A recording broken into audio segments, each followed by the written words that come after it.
So, Luamba, it's so nice to see you and Great. be here together. Yeah. So somehow it's end of a chapter by being on this couch, because of course you've been here at ZKU as part of the TURN2 residencies, the curatorial research residency program, which is funded by the German Federal Cultural Foundation, and you've been here for 3 months now. Yes. How are you feeling? I will use just one word: great. So you've come here for your curatorial research, but this started from the personal. And so maybe we could just start this conversation by you sharing that personal story, because you're not the only person in your family who has actually spent time in Germany. So yeah, could you share with us? Yes, of course. Well, everything about this project started with my uncle, who was one of the Vertragsarbeiter, who came here to Germany for this program in the mid-80s until the reunification of Germany. And I heard his stories about his stay here in my family, with my mom, in the first, to be very aware about this, all the situation was with my mom. But I used to hear it when I was even younger with my grandmother, but that didn't get into my head that enough, to make it into a project. But with my mom was something like listening these stories once, and then in another moment to listen again, and that was like this presence, these stories of my uncle was really touching me, because of some point that she used to create relation between us, between me and my uncle. And this became like something I need to go, I need to discover, I need to find what is that, what she's saying. I need to find this person. I need to find everything about him in German, because he couldn't tell his story. He passed away like 7 months after he left from Germany to Angola, and he was planning to return to Germany, to continue his life here, even after the reunification and no GDR, no contracts again. With this point, I wanted to know, about everything, because there's nothing. Even my family, we have like three or four photos of him. But in Germany we have only 2. One is in a bike, another one is with some colleagues, but all of these 2 photos are not precise. They don't tell nothing. They don't tell nothing. They don't give you any signs of a place, of the time, of the people, of nothing. Even the building, you cannot recognize the building.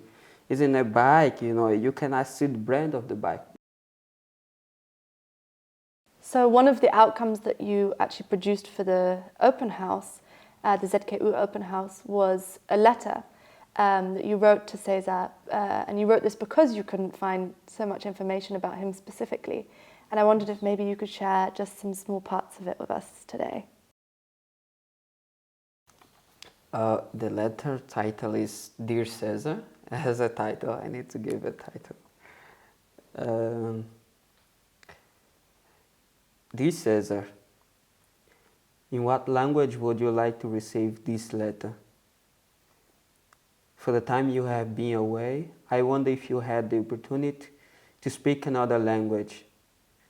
Where you are now, there is not possible language, and time or life is still tolerant with me in not forcing me into the language of the afterlife.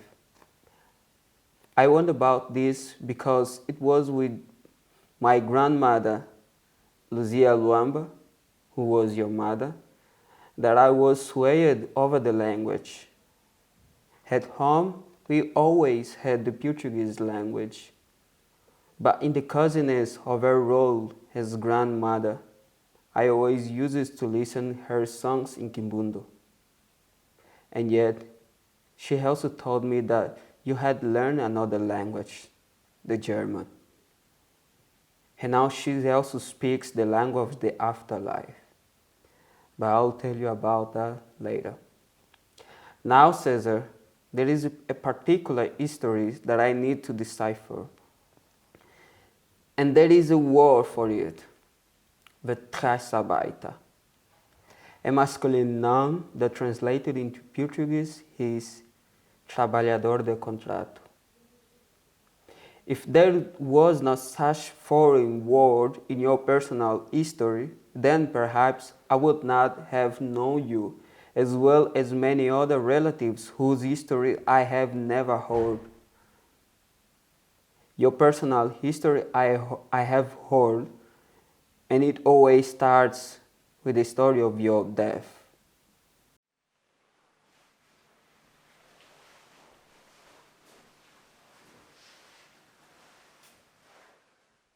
And of course, I mean, this has been a research residency, but it's also been focusing on curatorial. Yes. But I mean, I think what's very evident in curatorial practice is that research is a fundamental element of it, particularly when looking at socio-political issues and histories. But of course, then what the outcome is that you're also telling something from the past and sort of having to find the form in which it should take shape. And I mean, so far you've also been doing interviews. You've managed to encounter 3 Angolans who still remain in Germany, and you've actually created, you know, this video piece. And yeah, I'm interested to know where you think the curatorial position is versus the artist or the researcher, or do they all mix, or sort of how do you feel you sit at the moment? In the beginning of my research here in Germany, was really hard to find archive about Angolans. There was a lot about Mozambicans, Yes. because there was more of them. I think that was the understanding. There was Yes. more, and they came earlier. Yes. But yeah, Angolans weren't so present. Yes. Mozambique. The program for Mozambique was 10 years, and for other country was more like Vietnamese. This also is good because we can still find it, and we can still create new materials because some of these people are alive. So this is like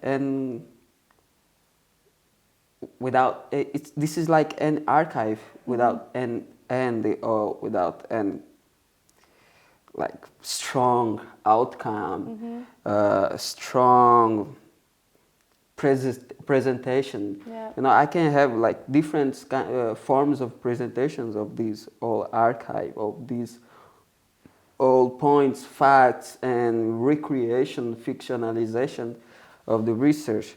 This is very interesting, and my practice really is between that, because I usually write fiction also, and when I'm writing fiction, I look a lot to facts. I love to put facts between the fictions to create some kind of speculative reality, but this is a serious issue that I don't want to be too speculative. I want to be very close to the facts. There's not true, but very close to what people can understand this is true, because there are different point of views for this. And I want to be more close to that, by giving space to some recreation, to some,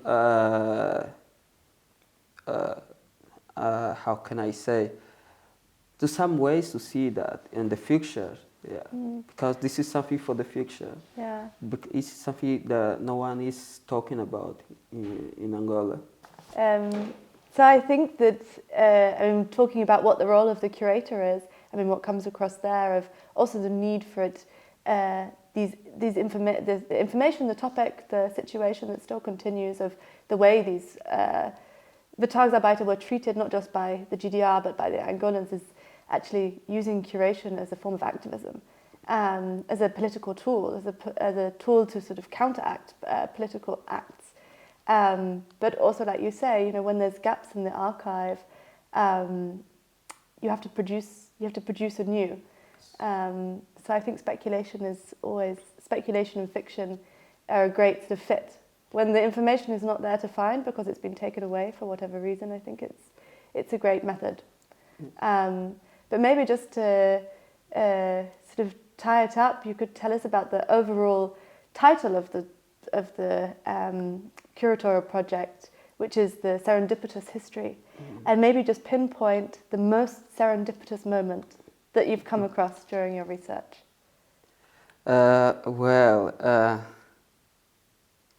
Every research is about serendipity. And this also had a lot of serendipitous moments. And one curious was when we went to Dresden and the archive, and we met someone like on the street. It was the director of the archive of the city, and he stopped at us on the street. Hey, where are you going? And then we say like, yes, we are going to this archive and we want to find some specific topics. And the person said, okay, you don't need to get inside. I have some materials about this. I also did some projects related to that. That was really special. But and then it was like to give more information to that, and in the other hand was like very very close to the end of this time of research, appearing different people, different materials. People like was coming, not like in the first month of my residence, not like in the second month where we went to find people. And then after the third month, people was coming to me. This is very special. This is very special for me. The archive was coming. You know, the people needs to talk. Yeah, they was coming to talk with me before they wasn't there to talk, and now they are here, very interested to talk. This is for me very, very, very big. This is not like find something randomly, but it's something that you stimulate, you know, because it's kind of, okay, I want this. And at some point the person say, oh, no, I can't. But then it feels like he needs to do it. This is very nice. It's not too serendipitous, but this makes part of the process. So this is very interesting for me. And the most interest is also in all the informations, because there are very, very, very, very specific information I found that are really serendipitous. I wasn't like, it wasn't on my mind like something like that would come to me. Yeah, would come to me. And this was about the archive. So it's the archive is there, but at some point it's a bit difficult to get into that specific point. And this can be a little history that no one could see, but if you see, you need to catch it. You need to hold on it and create something with that. Yeah. Well, I think you have many serendipitous moments ahead of you. As the research continues, its next chapters. I mean, here is one closing for now at ZKU in Germany, but I have a feeling you're coming back. Yes. Yeah. Of course. Well, thank you so much, Luamba, for the conversation. Yes. Yeah. Thank you for joining me on this journey. And inviting me on the journey. It was really a special time. Yeah, you are on the next steps on this journey. Yes. Perfect.